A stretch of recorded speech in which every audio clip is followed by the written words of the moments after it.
గిరిజన సంక్షేమ గురుకుల పాఠశాల కోటనందు 7వ తరగతి పూర్తి చేసి 23వ తేదీ వేసవి సెలవులకు ఇంటికి వెళ్లిన నాగుల సునీత అనే గిరిజన బాలికకు తల్లిదండ్రులు కొట్టి బలవంతంగా పెళ్లి చేసిన విషయం తెలిసిందే. ఈ విషయం ప్రచార మాధ్యమాల ద్వారా తెలుసుకున్న యానాది విద్యా చైతన్య వేదిక రాష్ట్ర నాయకులు పులి చెంచయ్య ఈ విషయం నెల్లూరు నగర్ మేయర్ పొట్లూరి శ్రవంతికి తెలియజేయడం జరిగింది. ఆమె విషయం తెలుసుకున్న వెంటనే ఆ గిరిజన బాలిక ఉంటున్న నెల్లూరు బాల సదన్కు వెళ్లడం జరిగింది. ఆ అమ్మాయిని పిలిచి వివరాలు అడిగి తెలుసుకున్నారు. ఈ సందర్భంగా ఆ గిరిజన బాలిక మేయర్తో నాకు పెళ్లి వద్దని, నేను బాగా చదువుకోవాలని మేయర్ వద్ద బోరణ విడిపించింది.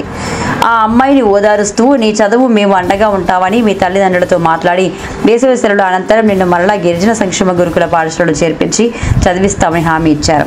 కట్టుబట్టలతో అర్ధరాత్రి ఇంటి నుండి ఉపాధ్యాయుల సహాయంతో నెల్లూరు బాల సదన్కు చేరిన విషయం తెలిసిందే. ఈ విషయంలో వెంటనే స్పందించిన ప్రిన్సిపల్ రజనీకి, ఐటీడీఏ పీఓ మల్లికార్జున రెడ్డికి యానాది విద్యా చైతన్య వేదిక రాష్ట్ర నాయకులు పులి చెంచయ్య, దాసరి పోలయ్య, వేటగిరి సుధాకర్ రావు, యాకసిరి లోక్ సాయి, కార్తిక్ అభినందనలు తెలిపారు. నెల్లూరు నగర మేయర్ పొట్లూరి శ్రవంతికి గిరిజన యానాది విద్యా చైతన్య వేదిక నాయకులు పులి చెంచయ్య ధన్యవాదాలు తెలిపారు.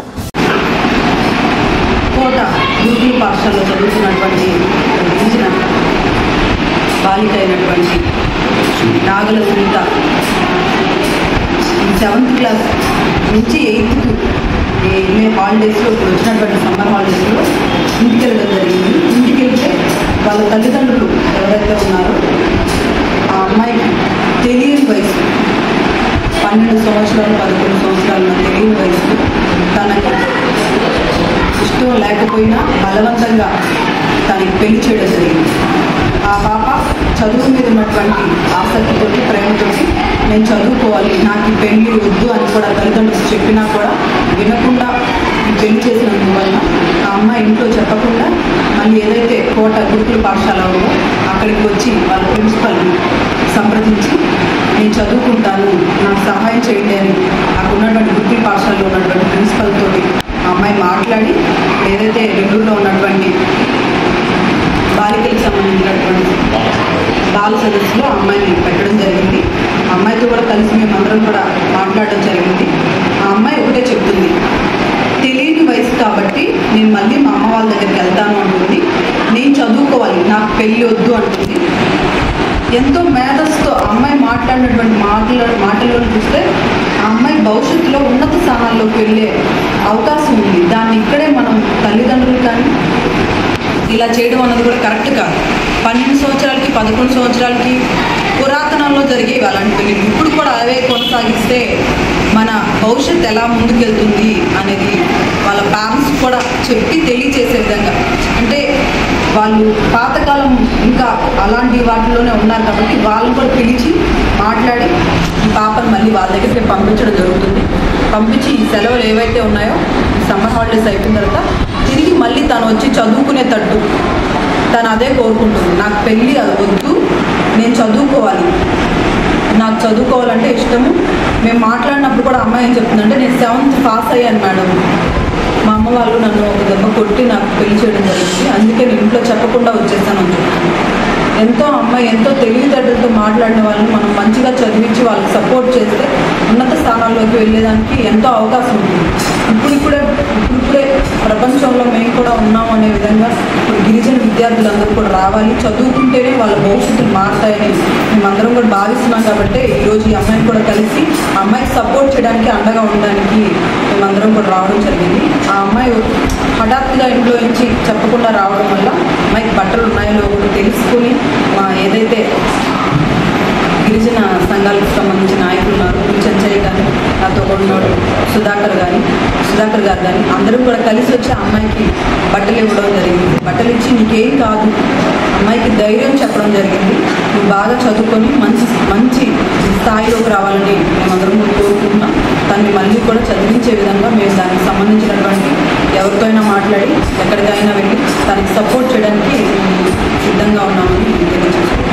నా పేరు పులి చెంచయ్య, తెలుగు లెక్చరర్గా కేఎస్సీ ప్రభుత్వ జూనియర్ కళాశాలలో పనిచేస్తున్నాను.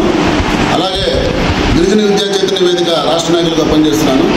ఏదైతే 2 రోజుల క్రితం కోట గిరిజన సంక్షేమ గురుకుల పాఠశాలలో 7వ తరగతి చదువుతున్నటువంటి నాగల సునీత అనేటువంటి గిరిజన విద్యార్థి 23వ తారీఖు సెలవులు ఇస్తే సెలవుల్లో ఆనందంగా గడుపుదామని ఆ బిడ్డ సెలవులు ఇంటికి వెళ్తే ఆ బిడ్డకి తెలియకుండా బలవంతం చేసి కొట్టి 2 రోజుల్లోనే ఆ 12 ఏళ్ల బాలకి వివాహం పెళ్లి చేశారు బలవంతంగా. అది అమ్మాయి తట్టుకోలేక చదువు మీద ఉన్నటువంటి కాంక్షతోటి, చదువు మీద ఉన్నటువంటి జిజ్ఞాసతోటి ఆ అమ్మాయి పరిగెత్తుకుంటూ వచ్చి మరలా గిరిజన సంక్షేమ గురుకుల పాఠశాల కోట ప్రిన్సిపల్ గారిని ఆశ్రయించడం జరిగింది. ప్రిన్సిపల్ గారు వెంటనే స్పందించి ఇక్కడ ఉన్నటువంటి ఐసీడీఎస్ కుమారి అలాగే సంబంధిత పోలీస్ అధికారులకు ఇన్ఫార్మ్ చేసిన తర్వాత వాళ్ళందరూ కూడా మన నెల్లూరు ఐసీడీఎస్ బాలసదన్లో ఆ అమ్మాయిని చేర్పించి ఆ అమ్మాయికి తల్లిదండ్రుల నుంచి అలాగే భర్త నుంచి ఎటువంటి ప్రమాదం లేకుండా ఆ అమ్మాయికి రక్షణ ఇవ్వడం ప్రస్తుతం జరుగుతూ ఉంది. అయితే ఈ విషయం తెలుసుకున్నటువంటి గౌరవ మన నగర మేయర్ గారికి ఈ విషయాన్ని మేము తెలియజేశాం. మేడం గారు అంత చిన్న వయసుకి 11-12 ఏళ్ళ పాపకు పెళ్లి చేయడం అంటే చాలా దారుణమైన విషయం. ఆ పాప ఇప్పుడు ఎలా ఉందో మనం వెళ్ళి ఆ అమ్మాయికి మనోధైర్యం ఇస్తామని చెప్పని వెంటనే మేడం గారు బయలుదేరారు. మేడం గారితో కూడా మేము కూడా వచ్చి ఆ పాపను పలకరించడం జరిగింది. పాప ఇప్పటికి కూడా ఈ క్షణంలో కూడా నేను చదువుకుంటానే అంటుంది కాబట్టి ఆ బిడ్డను చదివించాల్సిన బాధ్యత అటు ప్రభుత్వానికి అట్లాగే ప్రతి ఒక్క గిరిజన సంక్షేమం కోరుకున్నటువంటి ప్రతి ఒక్కరికి ఆ బిడ్డను చదివించాల్సిన బాధ్యత ఉంది. అయితే మాకు వచ్చేటటువంటి కొన్ని అనుమానాలు ఏంటంటే ఆ బిడ్డని మళ్ళా తల్లిదండ్రులకు అప్పగిస్తే వాళ్ళు మరలా అజ్ఞానంతో తెలియనితనంతో మరలా ఆ బిడ్డని భర్తకిచ్చేసి ఆ అమ్మాయిని కనపడి కూడా చేస్తారేమో, చదువుకొని కూడా చేస్తారేమో ఒక అనుమానాలు ఉన్నాయి. దీనికి సంబంధించి ఆ అమ్మాయికి రక్షణగా ఆ అమ్మాయిని చదివించే విధంగా తల్లిదండ్రులను ఒప్పించి తల్లిదండ్రుల చేతే తల్లిదండ్రుల దగ్గర ఉంటూ ఆ అమ్మాయి చదువుకునే విధంగా అంటే గురుకుల పాఠశాలకు చేరి మళ్ళీ రీఓపెనింగ్ తర్వాత గురుకుల పాఠశాలలో చేరి ఆ అమ్మాయి చదువుకునే విధంగా గౌరవ మేయర్ గారు చర్యలు తీసుకుంటారని ముఖ్యంగా మేము పిలిచిన వెంటనే మేడం తెలుసుకున్న వెంటనే మేడం గారు ఫోన్ చేసి ఇట్లా వెళ్దామని చెప్పారు. మేడం గారికి మా గిరిజన విద్యా చైతన్య వేదిక తరఫున ప్రత్యేక ధన్యవాదాలు తెలియజేస్తున్నాను.